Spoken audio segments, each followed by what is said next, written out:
Olá, pessoal, boa noite. Estamos em 6 de agosto de 2020.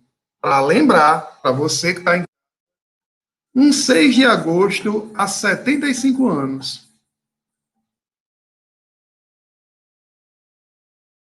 O que foi que aconteceu, pessoal, no dia 6 de agosto de 1945?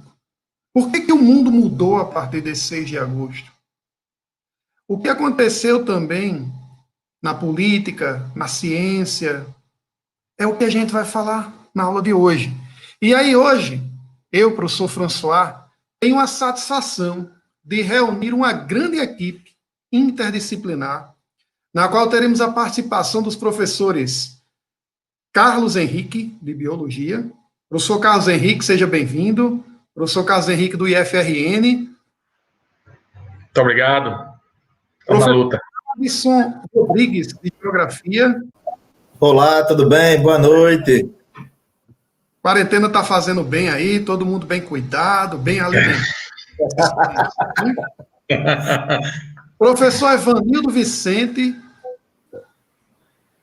Esse não tem quarentena que dê jeito, é sempre magrinho, sempre...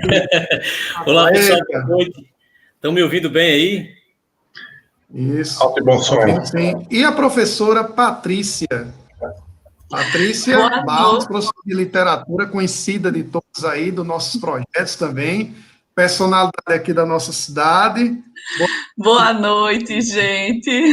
Obrigada, François. Vamos ocupar espaço. A mulher entre os homens. Vamos ocupar espaço com o discurso literário. Boa noite a todos. Professora, como a gente vai falar da Rosa de Hiroshima, eu vou fazer A gente não combinou isso, mas eu acho que veio a ideia. Vamos combinar assim, a Rosa é a professora Patrícia, tá bom, pessoal? Eu vou fazer uma análise do poema. A Rosa é a bomba, né? Então, assim, a gente pipoca aqui, não seja por isso. Vamos embora. Com certeza, professora Patrícia, o aluno que está aí, o nosso telespectador, ele vai ter a aula mais bombástica dessa quarentena, tá certo? A nossa aula vai bombar porque a gente vai trazer muitos conteúdos importantes.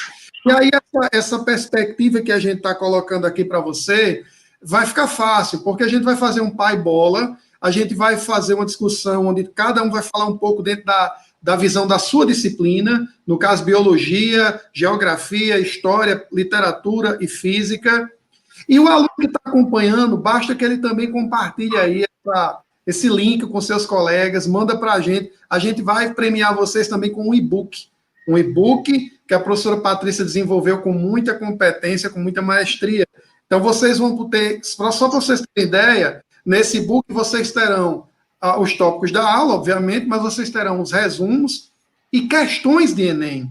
Então, eu acredito que o grande lance vai ser você pegar esse e-book depois e se debruçar sobre ele e poder, em casa, também resolver as questões. Imagine, pessoal, a pessoa sobreviver a uma bomba atômica. Professor Carlos Henrique, há um mito, acredito que mais a informação tanto equivocada, de dizer que quando houve a explosão da bomba atômica de Hiroshima, tudo se desintegrou, né? Então, a ideia de que morreu todo mundo, não ficou nada, não ficou ninguém. E aí, como é que a gente tem, volta e meia, pessoas que sobreviveram, né, dando depoimentos? Como é que funciona isso, né? O professor Vanvan vai poder explicar isso, porque a gente vai entender que existe uma coisa chamada epicentro, e à medida em que vai se distanciando do centro da detonação, as situações são diferentes. O professor Carlos vai falar também nas doenças, nos impactos que isso causou. Você já imaginou, pessoal, uma pessoa sobreviver a uma bomba atômica? Eu vou começar dando uma dica para vocês. Vocês vão pegar a Netflix e vão perceber a história de um cara que sobreviveu às 2 bombas atômicas. Já imaginaram um negócio desse? Ele trabalhava, morava em Nagasaki. Foi para Hiroshima fazer um trabalho com mais 2 amigos. Quando ele chegou lá, o que aconteceu? A bomba atômica. E ele sobreviveu, porque ele estava a uma distância que ele conseguia sobreviver, mas se queimou todo, sofreu, perdeu a audição de um ouvido. E aí o que esse cara faz? Volta para a cidade dele, né, para Nagasaki, com muita dor, com muita luta. E 3 dias depois, o que ele tem? Outra bomba atômica. Vocês têm que assistir esse documentário, porque é um documentário que conta a história, né, desse personagem que sobreviveu, por isso Twice, né, 2 vezes, né. Bom, já indicando aí um filme, porque eu acho que vale a pena você continuar a sua pesquisa depois, eu vou colocar aqui para vocês, para a gente contextualizar, para a gente situar o que foi que fez o mundo chegar a esse 6 de agosto. O que foi que provocou, como se chegou até a bomba atômica. Então, primeira coisa, quando a gente coloca em antecedentes, e aí eu peço a nosso amigo Evanildo, que está aí como nosso guia, que a gente coloque aí na tela para vocês a questão dos antecedentes, o que é que vai provocar, o que é que vai fazer com que a gente chegue até Hiroshima, 3 dias depois, né, até Nagasaki. A gente vai lembrar, pessoal, que o mundo vai viver a Segunda Grande Guerra, uma guerra que antes mesmo dela acontecer, ela já tinha envolvido o Japão em alguns conflitos, como, por exemplo, a invasão que o Japão fez à Manchúria em 1831, como, por exemplo, um acordo que a Alemanha e Japão fizeram, a Alemanha nazista e Japão imperial fizeram, ficou conhecido como Pacto Anticomintern. Quer dizer, a ideia de que a União Soviética tinha o quê? Um movimento comunista. Então, a Alemanha e o Japão estão dizendo que elas são juntas, unidas, para combater o comunismo. Japão também invade a China em 1937. E aí a gente vai ter a questão da guerra em si começando, depois do Anschluss, né, quando Hitler ele anexa a Áustria, a gente tem a invasão à Polônia. E aí, a partir da Segunda Guerra Mundial, o que é que a gente vai ter, pessoal? O Japão ele vai, obviamente, fazer parte do eixo. Lembrem que a Segunda Guerra Mundial vai se dar entre eixo e aliados. Muitas vezes as pessoas me perguntam, o que é eixo? Eixo é como eles abreviavam a ideia de eixo Roma, Berlim, Tóquio. Por que Roma, Berlim, Tóquio? Porque o eixo era exatamente composto das capitais dos países, da Itália, da Alemanha e do Japão, certo, pessoal? Aí o que é que a gente vai perceber que acontece posteriormente? Eu não estou conseguindo ver a minha imagem aqui, Jefferson, eu preciso ver para poder... a João está botando aqui, por favor, a aula é ao vivo, né? Depois do ataque a Hiroshima, e tem os antecedentes, Van, por favor, passe aí para mim essa lâmina. Ok, beleza.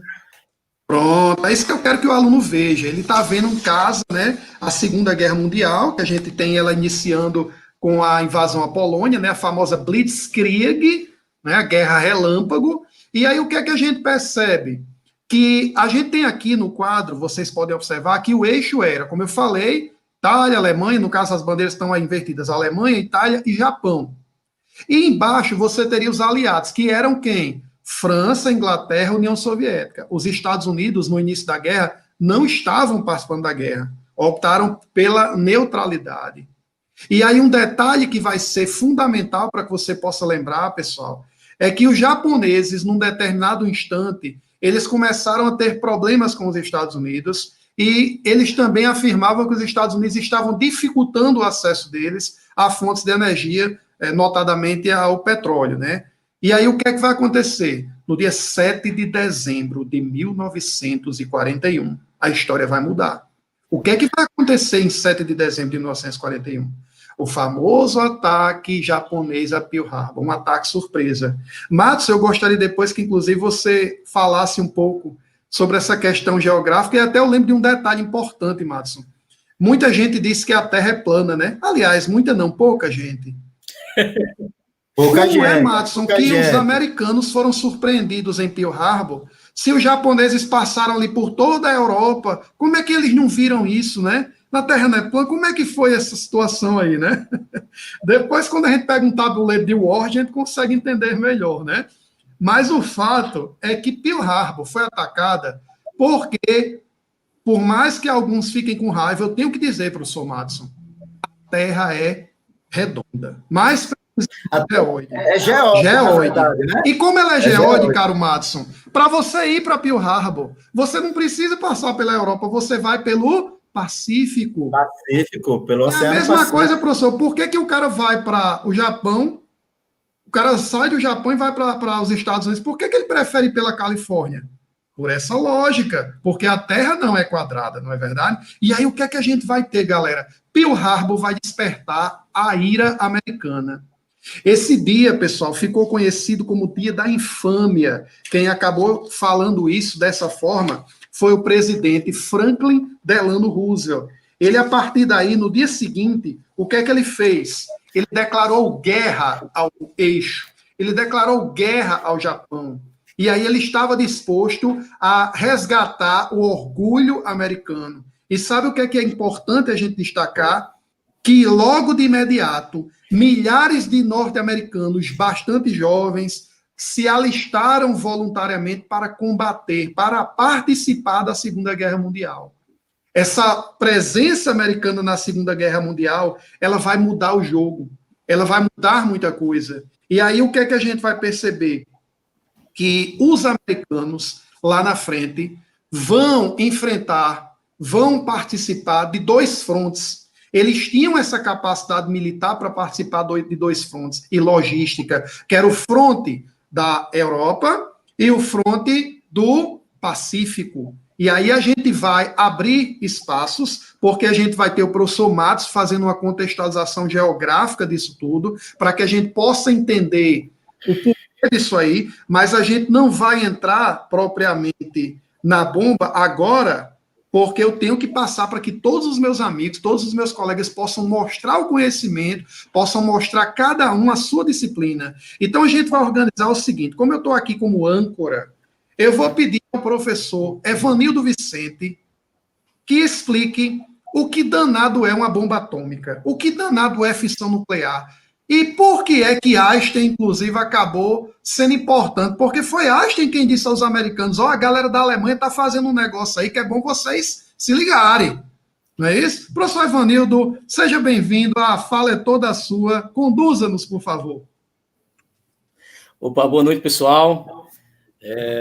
Obrigado aí, François. E depois eu tenho até uma pergunta para fazer a você, hein? Porque o eixo, eu sei também que teve um pacto aí entre a Alemanha e a União Soviética, né? Um falso pacto. Depois você fala um pouco sobre isso daí. Sim, o pacto de não agressão. De não agressão, né? Para não ficar batalhando em duas frentes. Eu não sei se é uma coisa dessa daí. Bem, exato. Mas vamos falar aqui da bomba atômica, e eu vou citar também essa parte aí de Einstein, tá certo? E que é uma parte importante sobre a carta que ele ou que mandou por alguém, ele e alguns amigos, que eu vou falar para você, que ele mandou aí para o presidente dos Estados Unidos, alertando da possível descoberta, da possibilidade que os cientistas da possibilidade dos cientistas alemães de produzir uma reação em cadeia e produzir essa arma, uma arma igual a essa daí, como os americanos apelidaram com, não sei se foi um nome carinhoso, parece ser, Little Boy, né? É uma bomba de fissão nuclear, é uma bomba que está relacionada com a energia do núcleo, com a energia nuclear, por isso que nós chamamos de energia nuclear. Nós vamos aprender aqui um pouco sobre a energia do núcleo, como extrair a energia do núcleo, também conhecido como a energia do poder do Sol, né? E essa daí é uma fotografia aí da bomba de urânio, que tinha nesse material uma quantidade de 64 quilogramas, e ela tinha uma dimensão de 3 metros de comprimento, e a massa total da bomba, né, a massa total, junto com o recipiente e tudo aí, era de 4 toneladas aproximadamente. Estamos falando de Hiroshima, do evento de Hiroshima, e a bomba detonada na cidade de Hiroshima foi uma bomba de fissão nuclear. E hoje eu quero deixar claro para vocês aqui qual a diferença entre fissão nuclear e fusão nuclear. E eu vou lançar uma pergunta, aliás, uma pergunta que muita gente, na verdade, as pessoas costumam dizer que, muita gente costuma dizer que energia nuclear associa logo a uma energia demoníaca, né? Será que a energia nuclear, ela tem benefícios ou não? Porque quando se fala em energia nuclear, o que vem na cabeça das pessoas é os eventos de Hiroshima e Nagasaki, das bombas atômicas, e também o acidente nuclear que ocorreu em 86, depois vocês me corrijam se eu estiver errado, em 1986, lá em Chernobyl, que também foi um acidente nuclear, certo? Mas vamos falar aqui, pessoal, eu quero explicar para vocês aqui sobre energia nuclear, certo? Então, sobre a energia nuclear. O que é energia nuclear? É energia que tem origem no núcleo de um átomo. E existem formas de extrair a energia do núcleo atômico? Existem duas formas. O homem conhece duas formas de como extrair a energia do núcleo atômico. Uma delas é a fissão nuclear e a outra é a fusão nuclear. Veja, nesse primeiro momento, eu vou focar na fissão nuclear, que está diretamente relacionado com o evento lá de Hiroshima. Como é que ocorre, como é que se extrai energia do núcleo de um átomo? É uma tarefa simples? Não, não é uma tarefa simples. É uma tarefa complicadíssima, mas para se entender, é uma tarefa simples. Compreender como se extrai a energia do núcleo atômico é sim uma tarefa simples. Eu coloquei essa ilustração aí, olha, o que é a fissão nuclear. Já a tecnologia da gente não é algo novo, é conhecido desde a Segunda Guerra Mundial, e a fissão nuclear, ela funciona basicamente assim. Você tem um núcleo atômico, que nós chamamos de núcleo mais pesado, e você vai provocar uma fissão nesse núcleo, uma fissão, uma ruptura. Você vai particionar, ou seja, você vai dividir. Como é que se faz isso? Através de um bombardeamento, utilizando partículas como, por exemplo, o nêutron. Ou seja, você vai provocar um choque através de uma partícula que nós chamamos de nêutron. Com esse bombardeamento, é possível, sim, provocar a ruptura nesse átomo. E quando você provoca a ruptura no átomo, ele vai ser dividido em núcleos. Você provoca a ruptura nesse núcleo, ele será dividido em núcleos menores, que chamamos de núcleos mais leves. E há uma liberação também de partículas de outros nêutrons. O curioso aqui é que se você for medir a massa, veja bem, você mede a massa do antes e mede a massa depois. O que é que você percebe? Que a massa depois é menor. Mas vem, a massa, o que foi que aconteceu com a massa? A massa não se conserva. Se você tinha uma massa X e agora você tem uma massa, depois da ruptura, menor do que X, onde está essa massa? E essa massa, ela é liberada, pessoal, na verdade, em forma de energia. E aqui é a primeira vez que a gente fala de Albert Einstein. Como mensurar essa energia? É possível mensurar essa energia? É possível mensurar essa energia. Eu posso dizer que a energia que não foi conservada, a massa não foi conservada.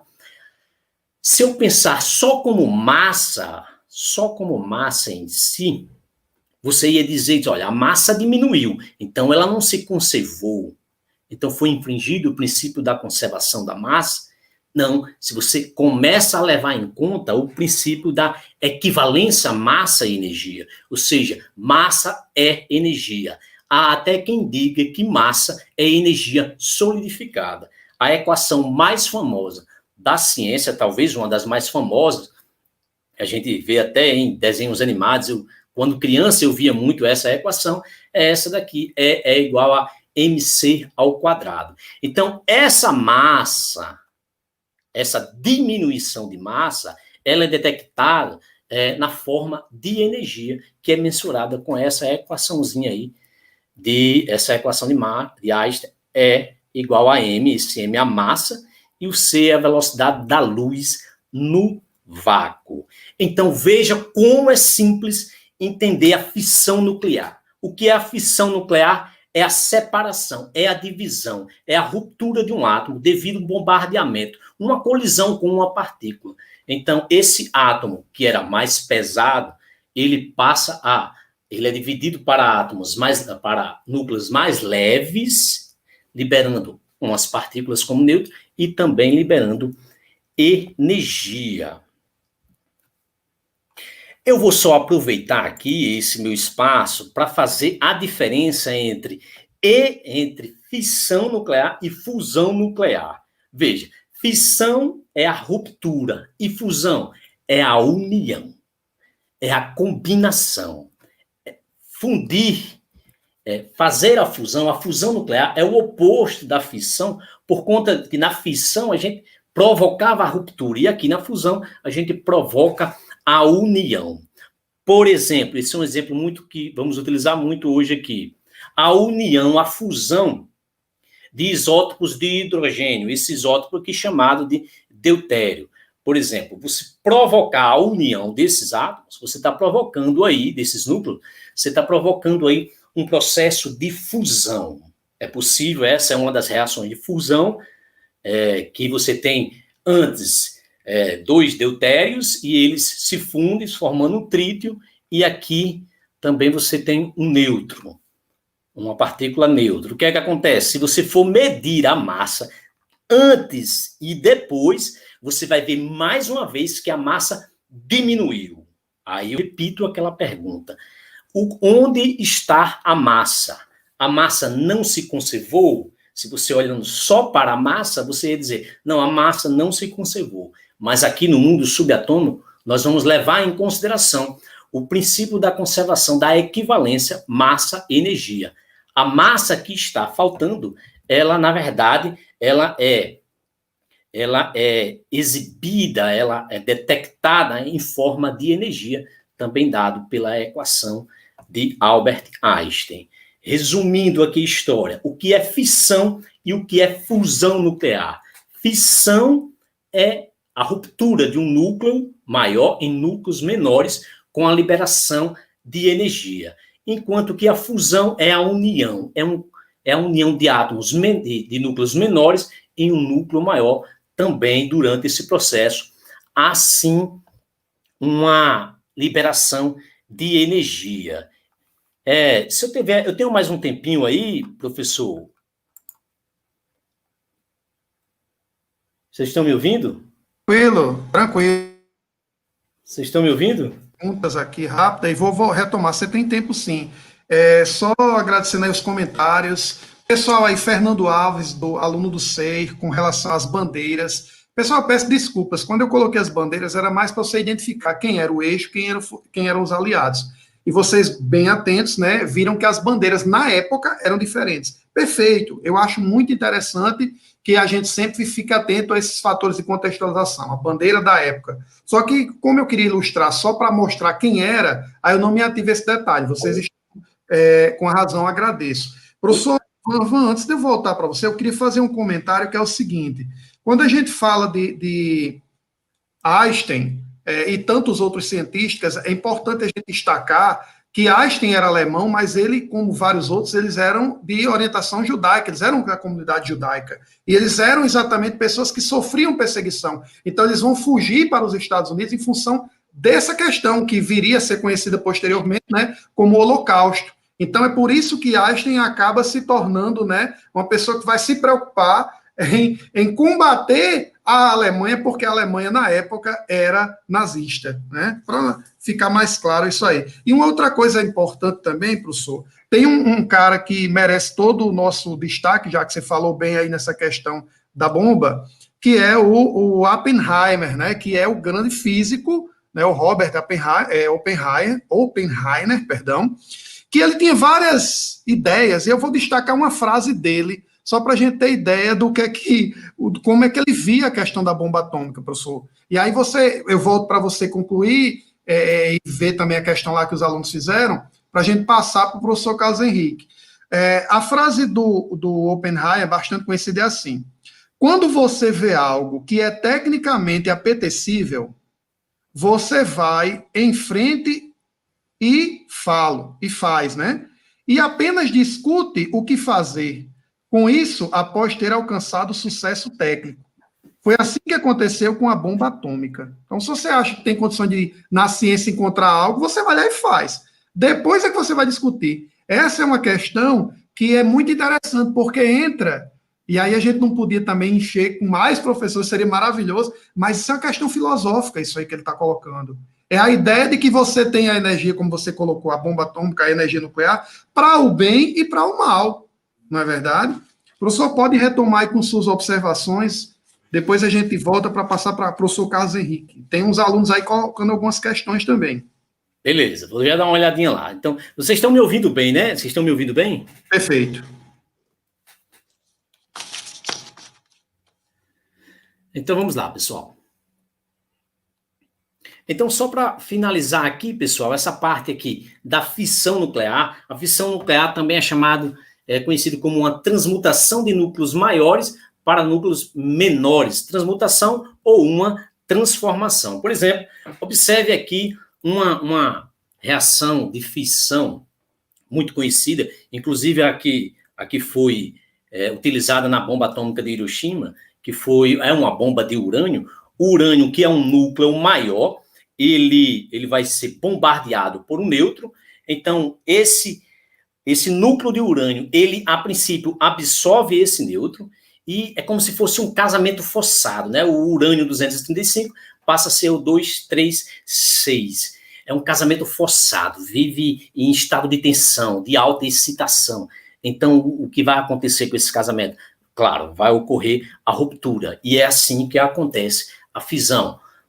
A fissão, o núcleo maior, o de urânio, ele é dividido em núcleos menores, esse de xenônio e estrôncio, uma reação muito, muito conhecida, liberando 2 ou 3 nêutrons, e parte disso aí, fótons de alta energia, liberando energia, que eu já falei para vocês, como se mensurar essa energia. Bem, se isso acontecer só uma vez, não seria o grande problema. O problema, ou o grande, vamos dizer assim, a grande quantidade de energia, pessoal, ela está relacionada com a tal da reação em cadeia.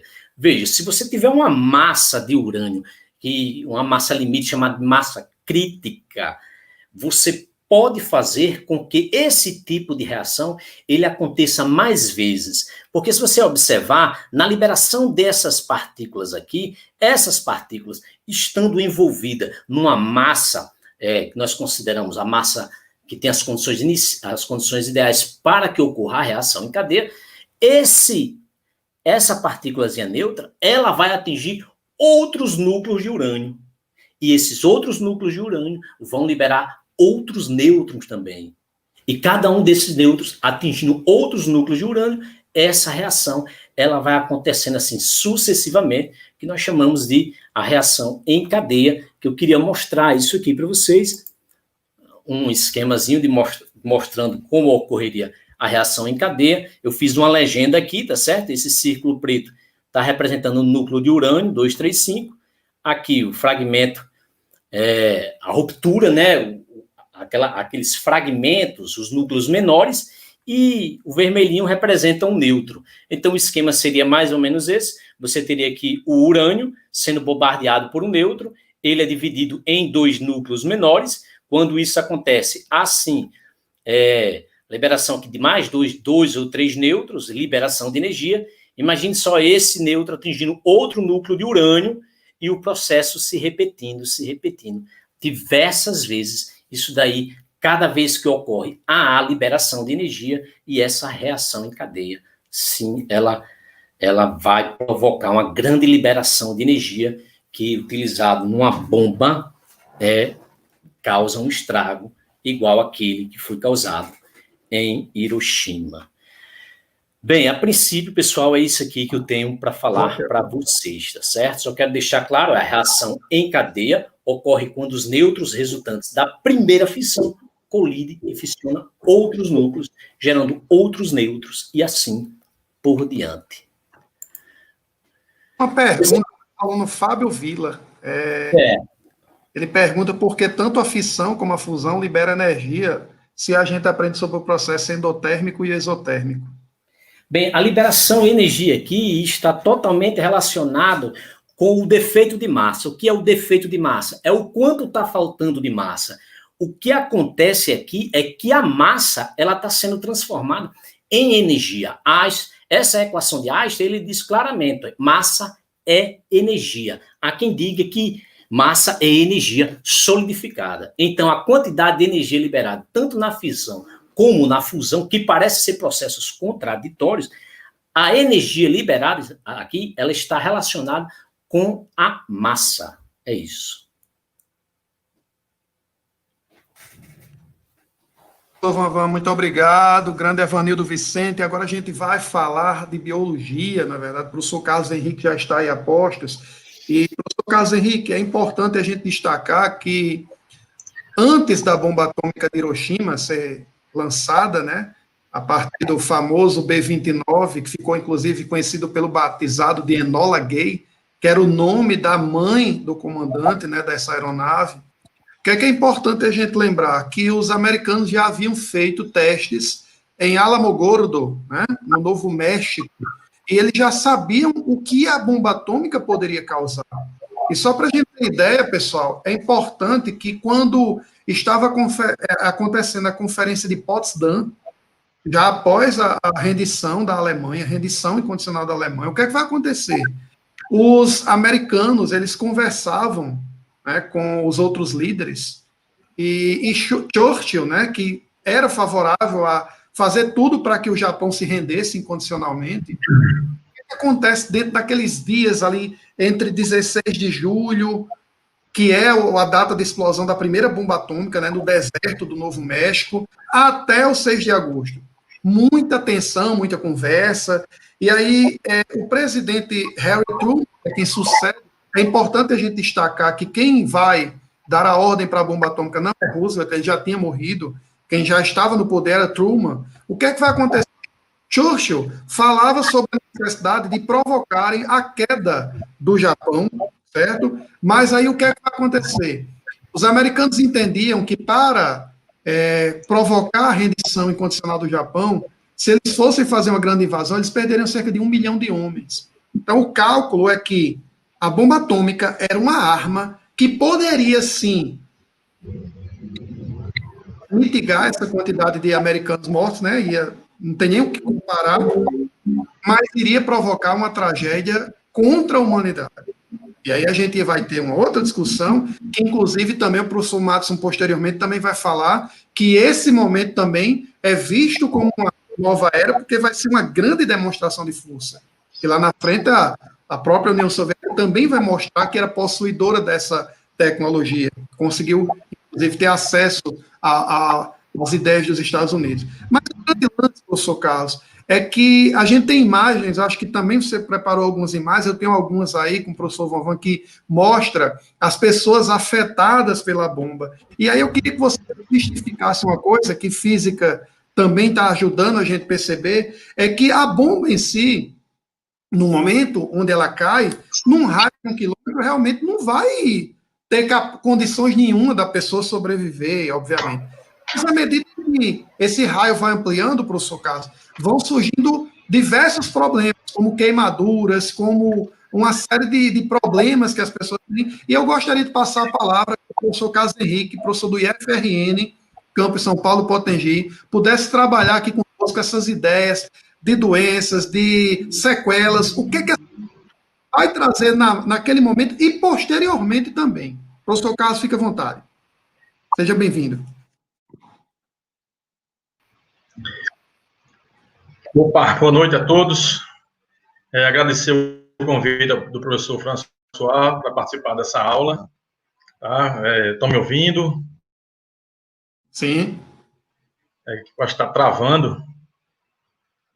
Não sei. Estão me ouvindo, ok. Bom,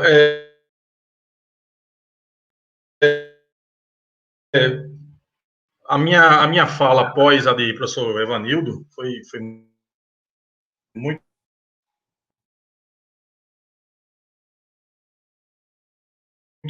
feliz, porque ele falou também tem a não ionizante, né? Os benefícios que ela pode trazer, dura também, tá? Então não é só uma desgraça, né? O aumento.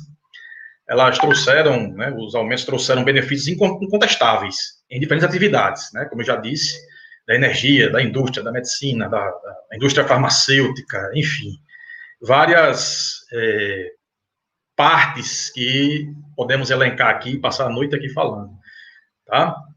Essas aplicações, a cada dia, elas aumentam também a demanda e o planejamento e a preparação visando uma resposta em emergências associadas a práticas como essa da bomba, né, das radiações. Tá? Então, o que nós vamos falar na biologia hoje são as radiações ionizantes. Tá? As não ionizantes, elas também estão presentes no nosso dia a dia, tá? Nas frequências de rádio, né, no micro-ondas, mas o que nós falaremos hoje é a radiação ionizante. Como o Evanildo falou, né, essas radiações, esse tipo de radiação, ela emite a quantidade de energia que afeta definitivamente as estruturas celulares, os tecidos, né, a nível celular, e conseguem produzir as chamadas mutações. Tá? Essas mutações eu vou falar um pouquinho no final, porque nós vamos ter alguns tipos de mutações. Tá?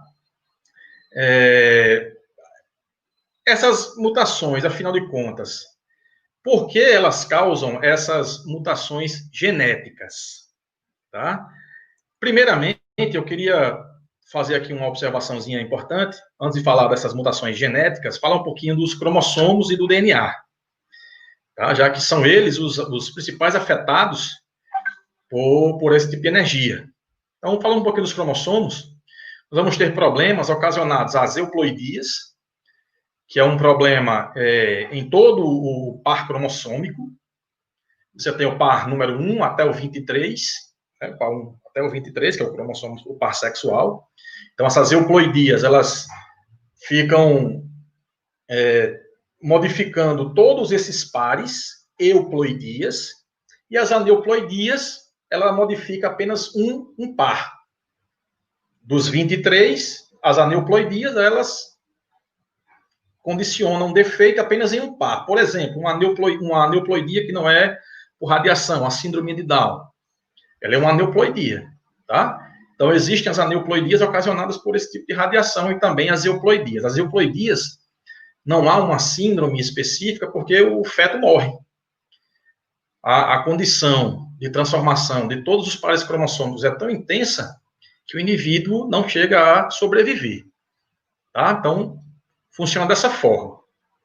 Quando essa radiação ela atinge as células somáticas, ela vai causar necrose, né, queimaduras, ela vai causar modificações nas células, câncer, tá? Algumas diferenças, por exemplo, quando essas radiações, elas atingem, por exemplo, alguns tipos de tecido. A radiação, ela vai influenciar num tecido diferentemente de outros tecidos. Por exemplo, medula óssea. Ela é extremamente sensível à radiação ionizante. Tanto é que muitos problemas ocasionados por esse tipo de radiação é leucemia. Causa leucemia.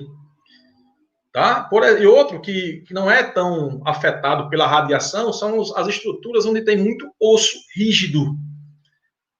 Aquele osso que é só massa óssea sem medula dentro. Por exemplo, os pulsos. Então, essa parte que tem muito osso, ela é pouco afetada por esse tipo de radiação. Os joelhos, por exemplo. Tá? Então, são radiações que não afetam igualmente as partes do corpo. Tá? Com relação ao DNA, lembrem-se que o DNA ele é uma dupla fita, como se fosse um corrimão de uma escada, tá? Retorcido, ok? E essa torção nessa molécula do DNA tem ligações químicas aqui que fazem essa torção. E como a energia ionizante, a liberação de energia, partículas energéticas, essas partículas acabam quebrando essa molécula, quebrando a estrutura da fita e as ligações químicas presentes nelas. Como também é uma partícula que se choca com outras partículas, elementos importantes dentro da célula vão ser afetados. O cloro, o potássio, tá? Então, há uma desorganização celular muito intensa, afetando, inclusive, o ciclo celular de todas as células, né? De todo o grupo celular do corpo. Tá? Então, esse ciclo celular acaba sendo afetado, a célula, ao invés de morrer com 30 dias, 3 meses, ela morre numa velocidade mais alta ou se reproduz de uma forma totalmente acelerada, criando o que nós chamamos de tumores, que é o câncer, tá? Então era isso que eu queria falar, só essa parte inicial, ok? Para que vocês possam compreender todo o aparato da radiação a nível celular, tá bom? Então, é o seguinte. Alguma coisa, professor? Não, eu estava pensando aqui, Carlos Henrique, por que talvez Van também possa ajudar, mas por que Hiroshima e Nagasaki, depois das explosões e da tragédia, né? Depois vão passar anos se reconstruindo, mas Hiroshima, a cidade hoje tem mais de 1 milhão de habitantes, né? E apesar de toda aquela tragédia, a gente vê que depois foram possíveis, né? Foi possível que outras populações vivessem lá, apesar dessa questão da radioatividade ficar por muito tempo. E em Chernobyl, lá na antiga União Soviética, né? Não é possível que a população se estabeleça lá. Tem alguma coisa que a gente possa entender desse processo aí? Van também pode nos ajudar. E aí, Van? Responda aí acho que é meia vida, né? Veja bem, um dos fatores aí, essa é uma interessante que você está falando aí, François. Primeiro você tem que analisar a bomba, ela, diferente do reator em Chernobyl, a bomba, primeiro que ela explodiu como programado, em torno de 600 metros acima da superfície da cidade de Hiroshima, tá certo? Então, isso é a primeira coisa importante. Então, como ela explodiu a essa altura, então foi muito mais fácil o material radioativo se dissipar mais rapidamente. Outra coisa, como eu falei para você, mostrei até a imagem ali, a bomba, a massa de urânio dela, para você ter uma ideia, era em torno de 64 quilogramas. Então, essa era a massa de urânio, que depois ia virar um subproduto radioativo, ok? 64 quilogramas. Vamos comparar com Chernobyl. Chernobyl era um reator.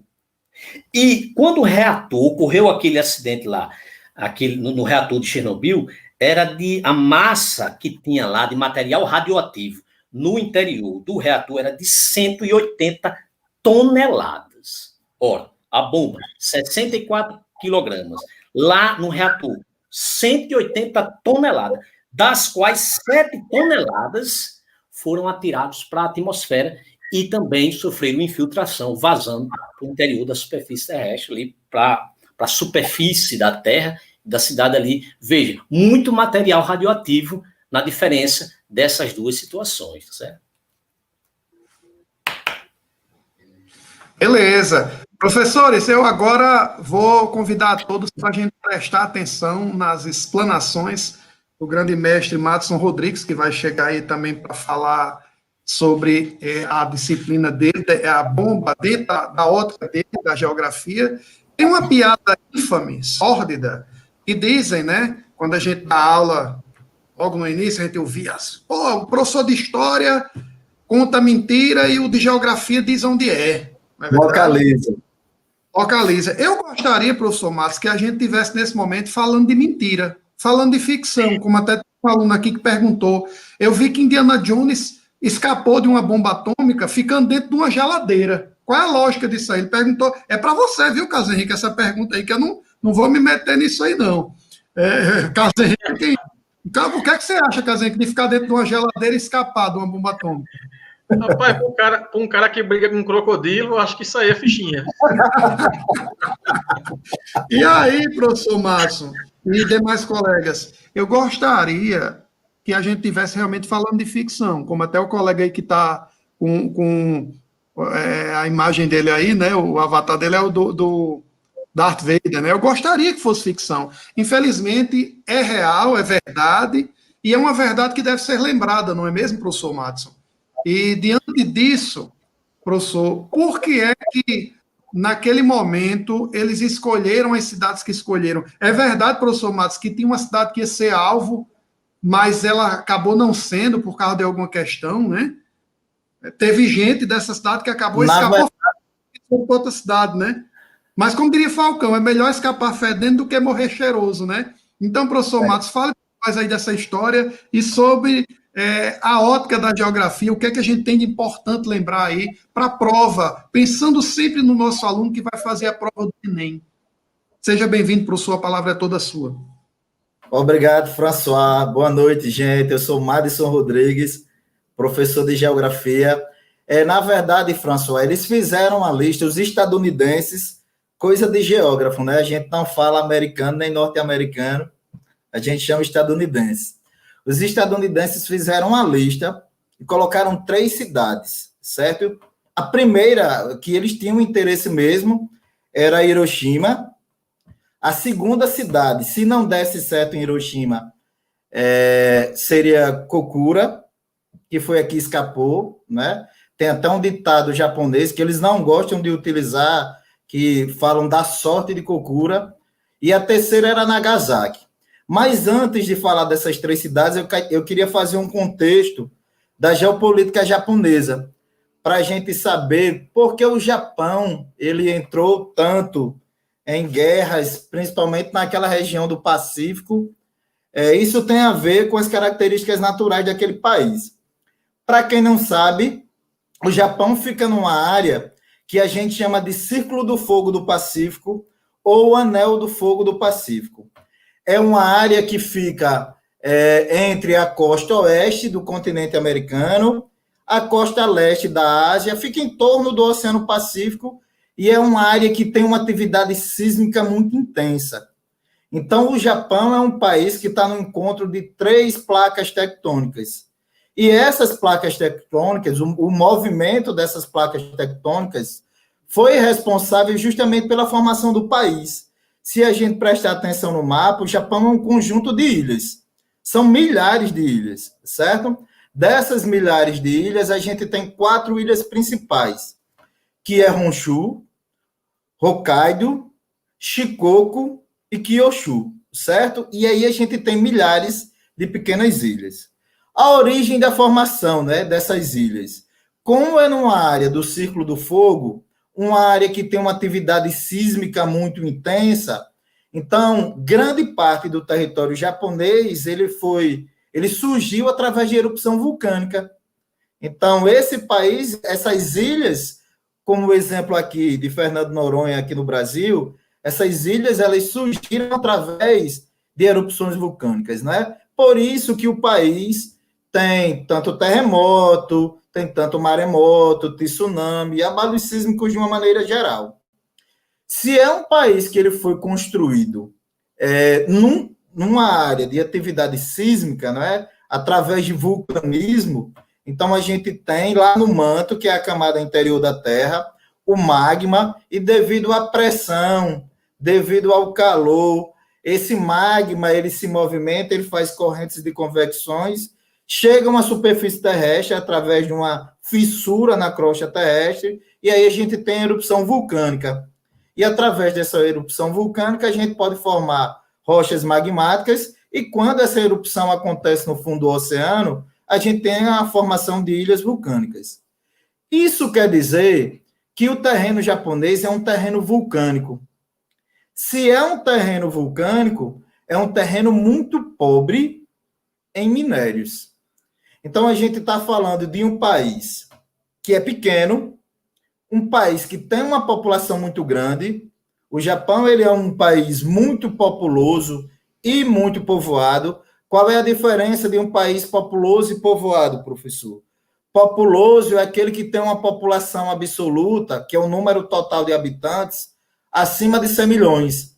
O Japão tem aproximadamente 137 milhões de habitantes.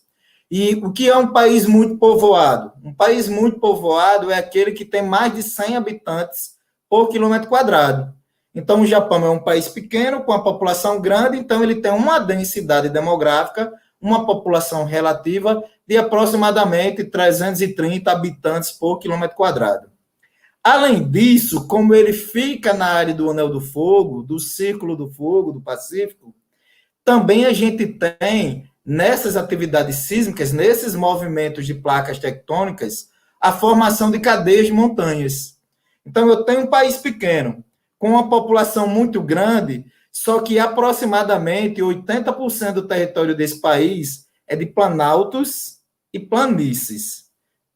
Perdão, planaltos e montanhas, certo? Aproximadamente 80% da população, voltando aqui, aproximadamente 80% do território japonês fica na área de planaltos e montanhas. Então, eu tenho 20% das planícies para essa população se concentrar.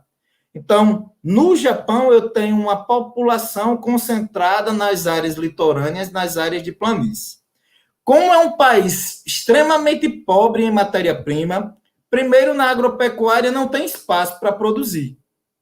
É tanto que quando a gente vê plantação de arroz no Japão, a gente vê num processo chamado de terraceamento. São degraus em montanhas, que é justamente para plantar arroz ali, e na hora da água da chuva, a chuva vem descendo nas montanhas, ela não sai arrastando toda a plantação. Então, a espécie vai amortecendo ali a plantação de arroz. Fora isso, não tem espaço para plantar, certo? Criar animais, também não tem espaço. Atividade pesqueira é uma das mais importantes nesse país. O japonês, ele consome basicamente peixe e arroz, devido a isso. Mas de onde eu quero entrar aí nessa história? O subsolo japonês é extremamente pobre. O Japão, ele precisa da importação de matéria-prima. Aí eu volto para você, François. A gente teve um embargo dos Estados Unidos ao petróleo que o Japão comprava dos Estados Unidos, né?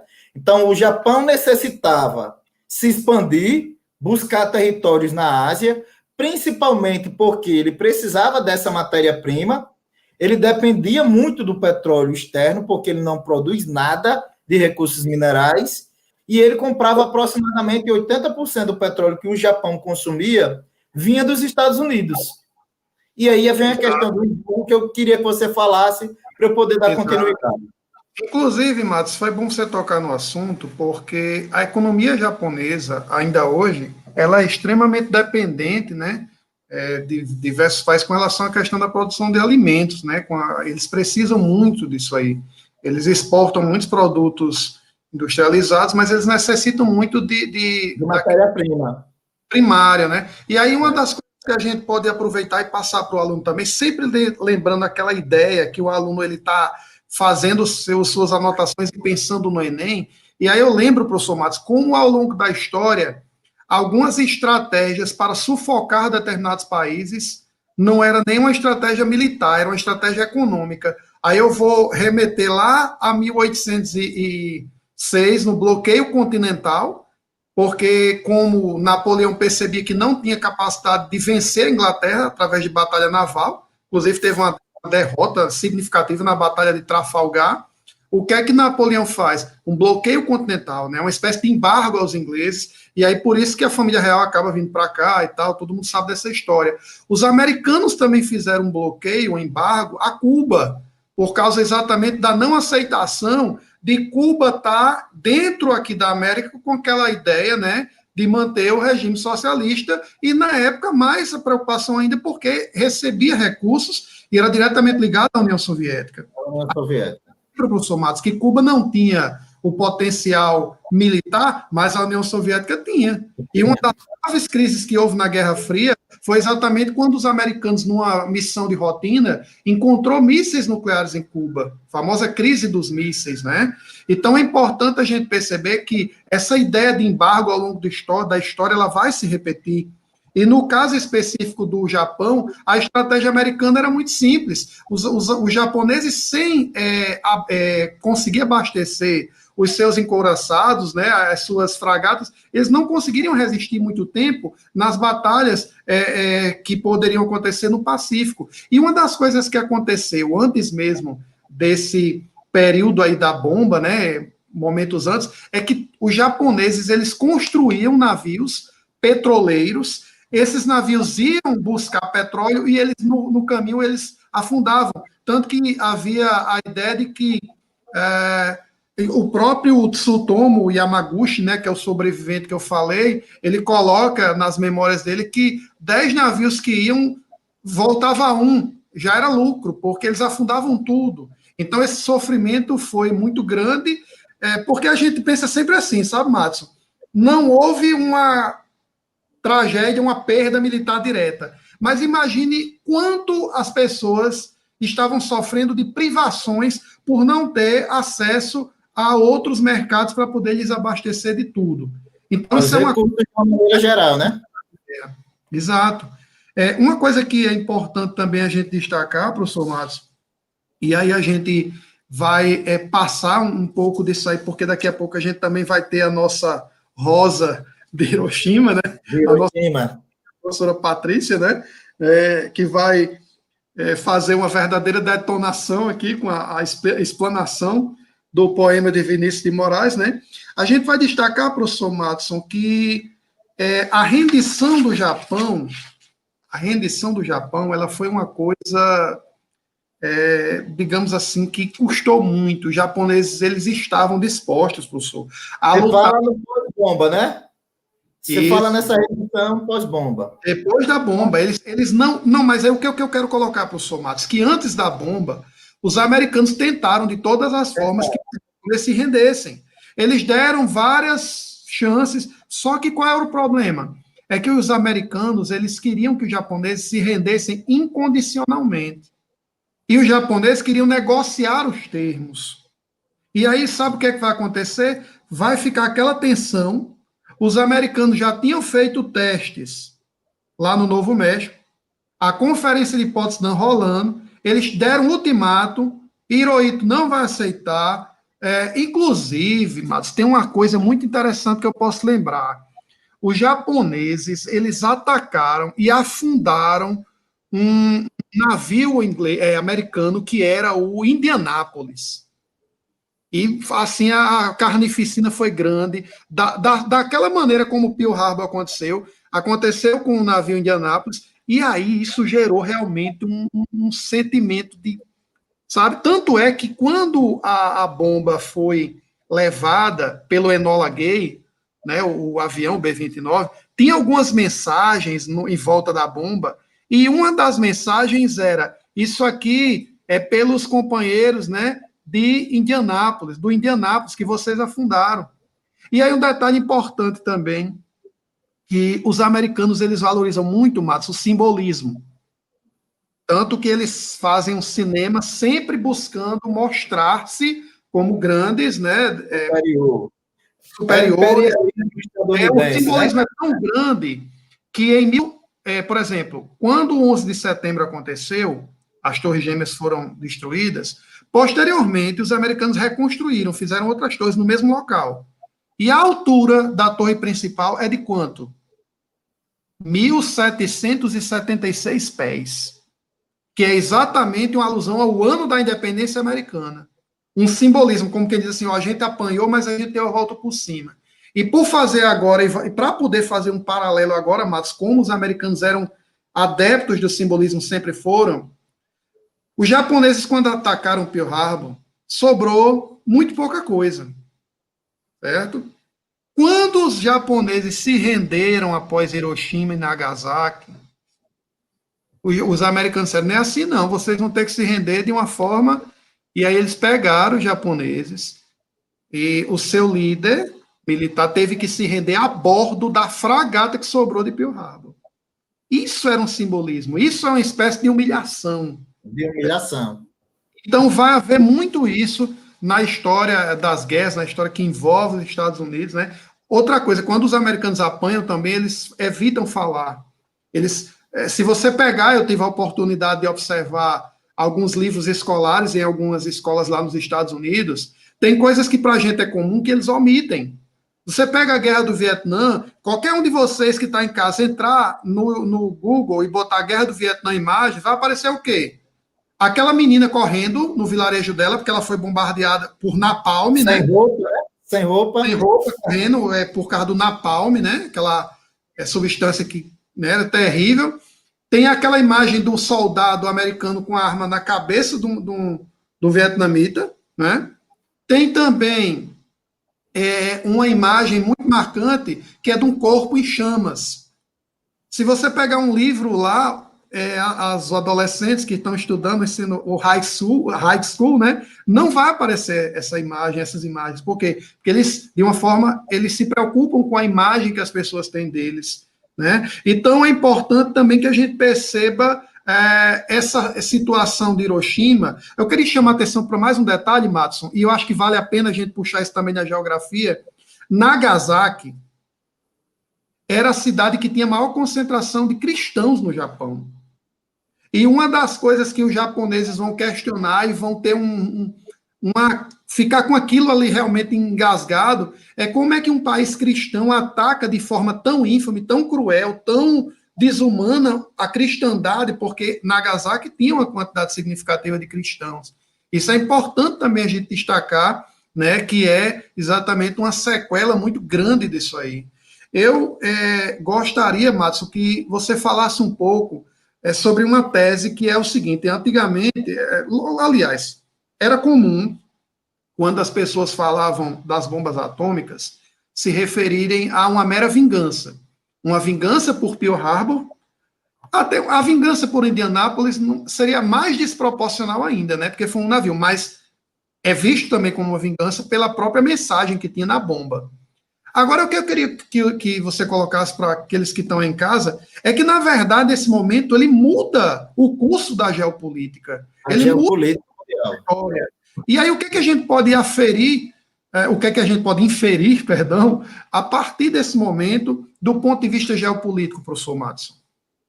Deixa eu só voltar à questão do Japão não se render, não é? Porque quando os Estados Unidos fizeram o boicote econômico, o boicote comercial ao Japão, eles tinham duas opções: aceitar, não é? Se render e voltar àquela civilização simples que tinha sido antigamente, ou então continuar na guerra, continuar lutando para se transformar na grande potência do Oriente, certo?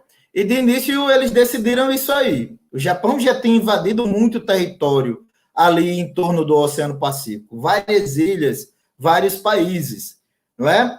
Então eles não se renderam. E aí François vem com a história, não é? E a bomba? Eu vejo na geopolítica que a bomba ela tinha dois objetivos principais. Não a questão da vingança. Era uma maneira de encerrar a guerra. Outros países já tinham se rendido.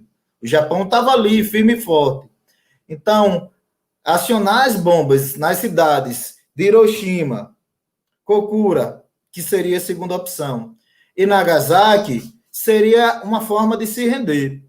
E também tem algo por trás disso, não é? Que ali nós já teríamos um início do que seria no futuro a famosa Guerra Fria.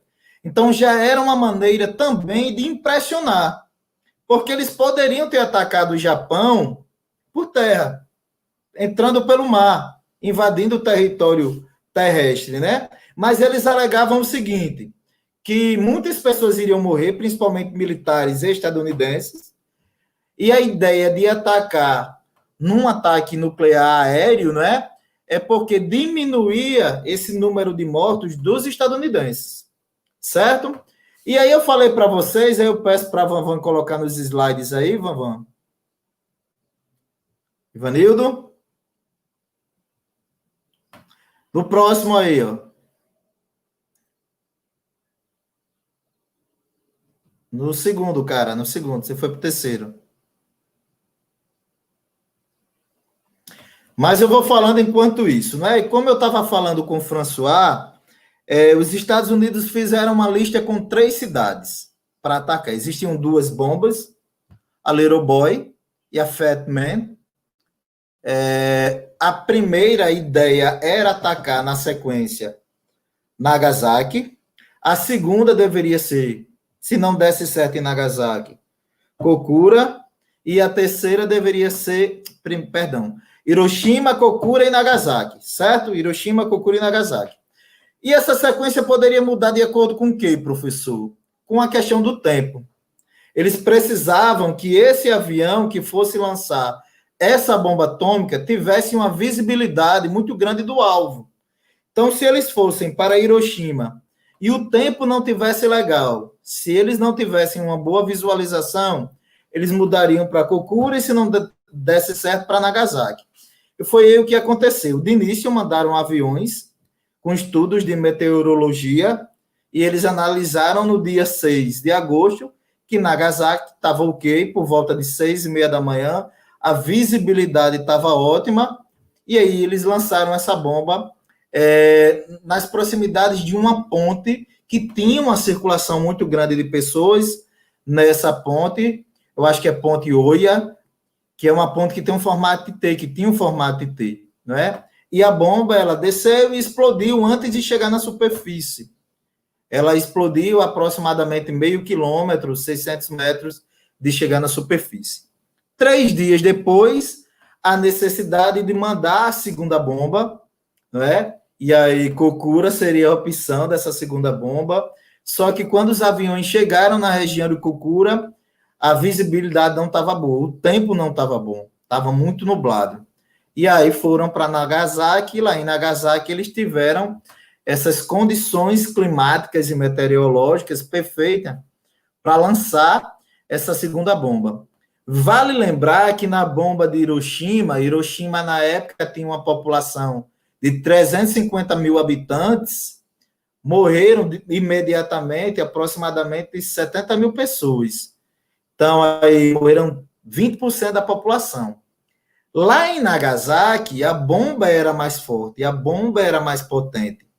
Mas aí, por que a mortalidade foi menor? Morreram aproximadamente 40 mil pessoas, justamente devido ao relevo.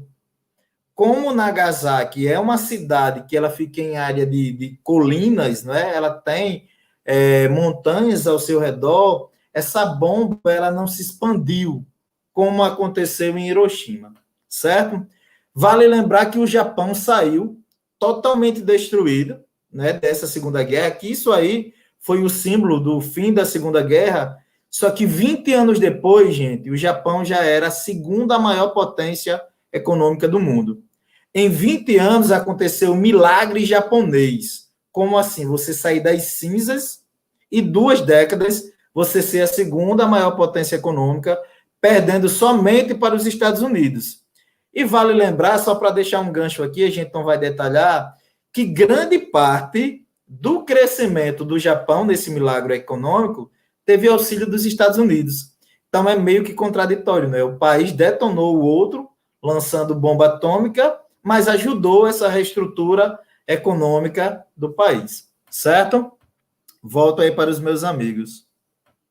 Eu queria, Matos, aproveitar, agradecer aí esse seu mapinha aí bacana, porque, inclusive, Gabriel, você pode observar que no mapinha do professor Matos a bandeira do japonês está bem certinha, a bandeira do Japão, né, que é a bandeira do Império Japonês, né?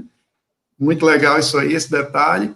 E, professor, o que é que acontece? Quando a gente fala em demonstração de forças, início de uma nova era, questão da Guerra Fria, que a gente pode até definir como uma espécie de conflito indireto, né, entre Estados Unidos, né, os líderes do capitalismo, e a União Soviética, os líderes do regime socialista, né, de objetivo e orientação comunista, né. O que a gente pode perceber? Que a ideia, o americano disse, eu tenho isso. E aí muita gente defendia que se acontecesse de um só país tivesse a primazia, só ele tivesse o controle da bomba atômica, isso era terrível para o mundo. O mundo estaria fadado a ficar aos pés de uma força que poderia, obviamente, ser um grande ditador do mundo. E aí, o projeto Manhattan acabou caindo também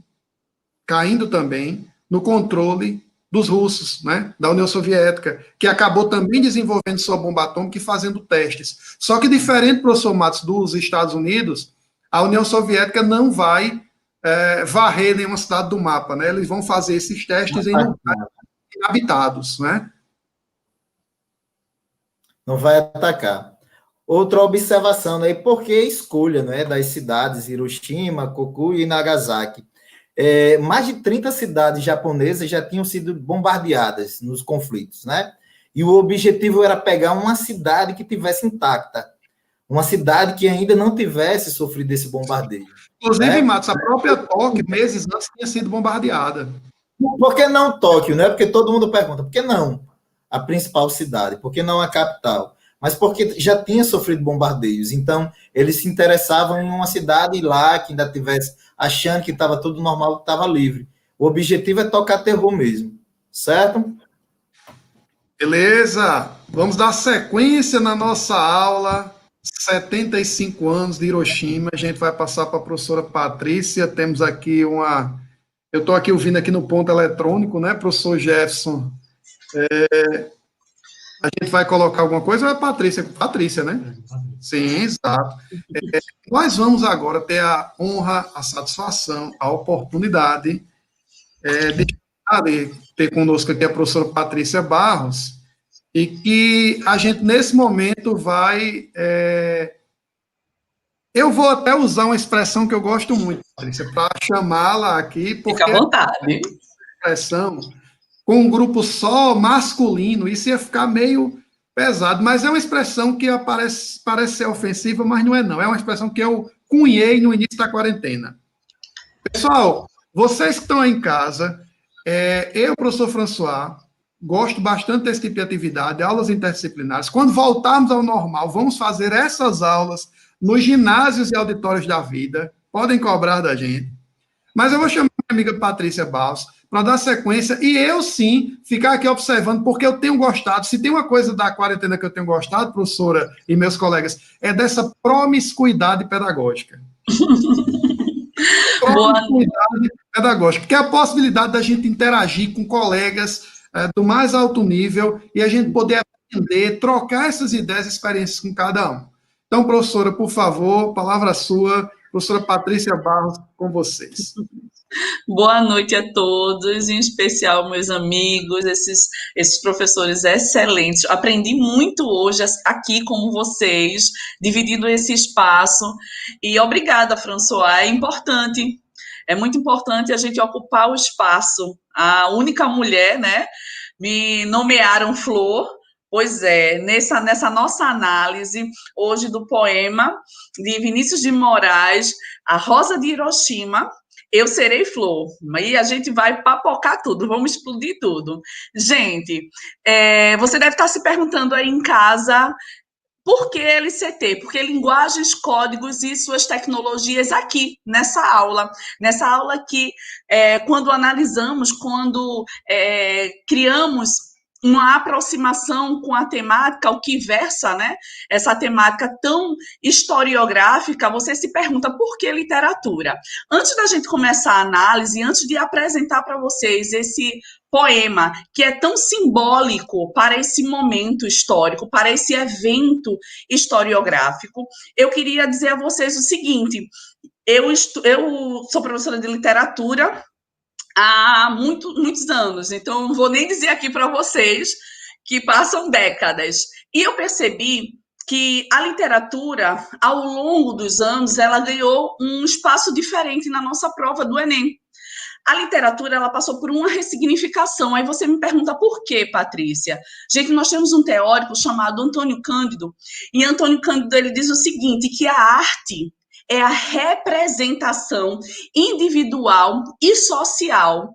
E a arte, gente, inscreve todos nós dentro de um patrimônio cultural, dentro do patrimônio de pertencimento de um grupo. Então, quando a gente traz essa linguagem artística contemplada nessa aula, que de forma tão bem conduzida, traz essa linguagem, esse discurso entre as diversas áreas do conhecimento, a literatura surge. A literatura surge como, de forma muito simbólica, expressando tudo aquilo que a gente passou. Deixa eu te dizer uma coisa. Todas as linguagens artísticas, elas são produzidas, não são dissociadas. As linguagens artísticas, seja ela a literatura, a música, a pintura, a escultura, toda essa linguagem artística, ela está em consonância com o nosso patrimônio cultural, com o nosso pertencimento. Então, o que é que acontece? Quando a gente estuda literatura, a gente precisa entender que a literatura, ela é matéria-prima. Ela utiliza como matéria-prima a nossa história, os nossos fenômenos sociais. A literatura, gente, ela está associada a um fundamento filosófico. Então, muito aluno, quando enxerga inicialmente literatura, acha que literatura está dissociada, que não há uma concordância, que não há uma congruência, e não é assim. Quando a gente estuda, quando a gente analisa a poética, quando a gente analisa os momentos estéticos literários, a gente precisa entender que há uma total relação com a nossa inscrição num patrimônio de um grupo. Massa? Então, agora que você sabe comigo que a linguagem artística ela é indissociável desses fenômenos sociais, tá? Vou convidá-lo para analisar esse poema do nosso maravilhoso poeta, musicista Vinícius de Moraes, chamado A Rosa de Hiroshima. Gente, esse poema, ele surge como um poema que a gente chama na literatura como um elemento artevista. O que significa isso, Patrícia? O que é o artevismo? Vinícius de Moraes, ele se apropriou da literatura como ferramenta. A literatura ela surge como ferramenta de denúncia, de engajamento social. Então, A Rosa de Hiroshima, esse poema tão emblemático de Vinícius de Moraes, traduz esse desejo da pacificação entre os povos, esse desejo, gente, de uma política antibomba, esse desejo entre diálogo entre as nações. Então, a gente vai ter, neste poema, um engajamento social, uma leitura do mundo. Nós vamos ter o artivismo. Então, Vinícius de Moraes, ele de forma muito sábia, ele levanta esse discurso com esse poema, esse discurso que, sobretudo, é um discurso que promove e que propõe, além da conscientização do que nós fizemos, do que nós somos para o mundo, tá? Além da conscientização, um discurso pacificador. Então, vamos aí analisar essa Rosa de Hiroshima. Eu percebi, eu acompanhei aqui com vocês que no início da nossa aula vocês não estavam ouvindo o áudio da música, né? Esse poema ele foi musicalizado posteriormente pelo grupo Secos e Molhados, e a gente, no início da aula, a abertura da nossa aula foi exatamente esse poema musicalizado, na voz do nosso maravilhoso Ney Matogrosso. Como vocês não ouviram, então eu vou ler para vocês, prometo. Eu costumo dizer que eu sou a Beyoncé do sertão, né? Que eu danço moonwalker no chão rachado. Mas eu prometo que essa vergonha eu não vou passar em público, não, tá? Não vou cantar. Vamos ler juntos esse poema Rosa de Hiroshima, do nosso Vinícius de Moraes. Pensem nas crianças mudas telepáticas. Pensem nas meninas cegas inexatas. Pensem nas mulheres rotas, alteradas.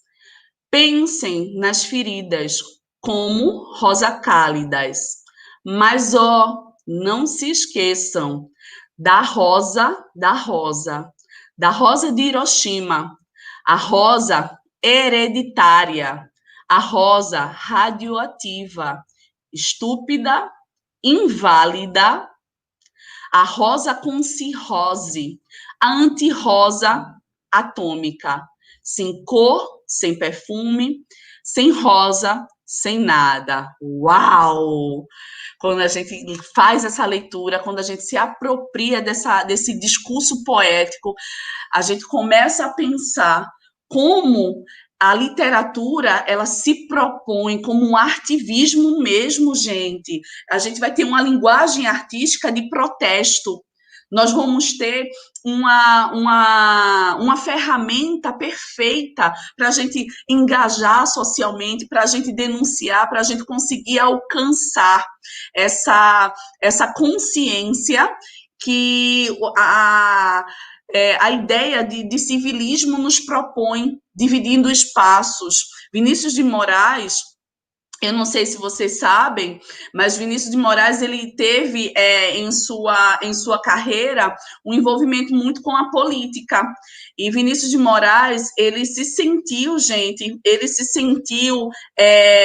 convidado a falar sobre, a discursar sobre essa importância, tá? Ele utiliza a literatura para trazer esse discurso político, esse discurso do capitalismo, como a Islane colocou aqui, esse discurso da intolerância, esse discurso antinuclear, esse discurso que é tão importante para que mantenhamos essa harmonia. Então, Antônio Cândido, eu sempre lembro de Antônio Cândido porque Antônio Cândido, esse teórico literário, sempre diz que a gente não consegue desassociar. A literatura é congruente, o discurso literário é congruente com o que nós vivemos. E é simples você saber disso. É simples você entender isso. Vai anotando, viu? Todos os apontamentos, para não esquecer. É simples você entender isso. Por exemplo, o estado de espírito da gente faz com que a gente se alimente de certas linguagens. Por exemplo, vocês sabem, né? Eu sou casada, porque é impossível, chora nessa beleza, é impossível uma pessoa linda dessa ainda ser solteira, né? Marido, quando me viu, me agarrou logo, disse, casou louco por mim. Impossível acontecer uma separação, porque ele é louco por mim. Mas digamos que ele, né, me separe de marido. Quando há uma separação, o que a gente o nosso espírito vai se alimentar de quê? A gente vai ouvir o quê, François? Você, o pai da música, a gente vai ouvir Maiara e Maraísa, Simone e Simária, não é verdade? Então, de forma análoga, a gente traduz na linguagem artística o que está dentro, o que nós sentimos. E a ideia de produzir esse poema tão emblemático, tão simbólico para este momento lamentável, a ideia de registrar, a ideia de colocar isso no papel é eternizar um episódio, gente, tão lamentável como o evento do bombardeio, dos dias dos bombardeios, né, a essas duas cidades. Eu vou fazer uma análise com vocês, tá? Uma análise completa desse discurso literário e eu queria convidá-los a dividi-lo. Então, logo no início, por favor, primeiro eu queria agradecer, não sei se vocês sabem, quem está nos ajudando aqui por trás dessas telas é o professor Jeverton. Jeverton, muito obrigada pela sua contribuição. Muito obrigada, sem você isso não seria possível. Então, eu vou pedir para Jefferson deixar aqui esse pausado, esse slide para a gente ir acompanhando, tá? No início do poema, quando Vinícius de Moraes traz para a gente, pense nas crianças mudas telepáticas, pense nas meninas cegas inexatas, pense nas mulheres rotas alteradas, pense nas feridas como rosas cálidas. Gente, rosas cálidas refere-se a uma rosa que ainda é quente, que queima. Então, alude à queimadura no corpo que aquelas pessoas sofreram, né? Inclusive, eu estou até feliz, o nosso país Nordeste, gente, o Nordeste vai dominar o Brasil. Eu não sei se vocês viram que o Ceará, a Universidade do Ceará, essa semana nós tivemos o bombardeio em Beirute, e a cidade do Ceará está à frente, à vanguarda dessa medicina, e irá exportar essa técnica de tratar as feridas, tratar a queimadura com a pele da tilápia, né? O couro daquele peixe, a tilápia. Então, eu sei que a Aline está aqui, eu sei que eu tenho alguns cearenses aqui acompanhando a nossa live e parabenizá-los. Nordeste vai dominar o mundo. Vamos voltar, vamos embora. Prometo que serei cirúrgica, porque se deixar eu falo a noite todinha, a gente conversa de tudo aqui. Então, a gente, no início do poema, nós vamos ter a consequência desse fato. Olha, eu quero que Vinícius de Moraes convida você a pensar nas crianças que agora estão mudas, telepáticas, que não têm o que pensar, aquelas meninas cegas, inexatas, aquelas mulheres que tiveram suas rotas alteradas. Carlos Henrique colocou aqui com muita propriedade a visão desse eixo da biologia, né? Dessa área do conhecimento da biologia, e eu queria trazer essa contribuição que após esse evento nuclear, as mulheres elas têm uma grande dificuldade de gerar vidas. Então, quando a gente pensa nisso, quando a gente traz a metaforização da linguagem artística, a gente pensa no futuro. Essa mulher que não pode agora mais gerar vidas, e o futuro, qual será? Quando a gente observa essa primeira parte do poema, a gente analisa essa consequência da radioatividade, a gente percebe o saldo danoso para as futuras gerações. Nós vamos ter a questão também das migrações feitas após a bomba, né? Aquela Max também colocou aqui de forma primorosa com a geografia, a geopolítica. A gente sabe que aquele lugar passou um grande tempo, uma recessão, passou um grande tempo para se desenvolver novamente. Então, essa primeira parte do poema convida você a perceber inicialmente a consequência. Veja que interessante o que Vinícius de Moraes faz. Ele, joga na tua cara primeiro a consequência. Só depois, no segundo momento do poema, é que ele revela o motivo dessas consequências, o motivo dessa ampla destruição, dessa contaminação, as consequências dessa radioatividade, a causa, gente, de todo o mal. Então, inicialmente, de forma estratégica, com essa linguagem poética, ele traz as consequências. Aí, logo abaixo, ele coloca assim, mas, não se esqueçam da rosa de Hiroshima. Essa rosa, gente, que é hereditária, essa rosa que acompanhará toda a história, é um fato histórico e que acompanhará todo aquele grupo, toda a história daquele país, daquelas pessoas. E ele revela só nesse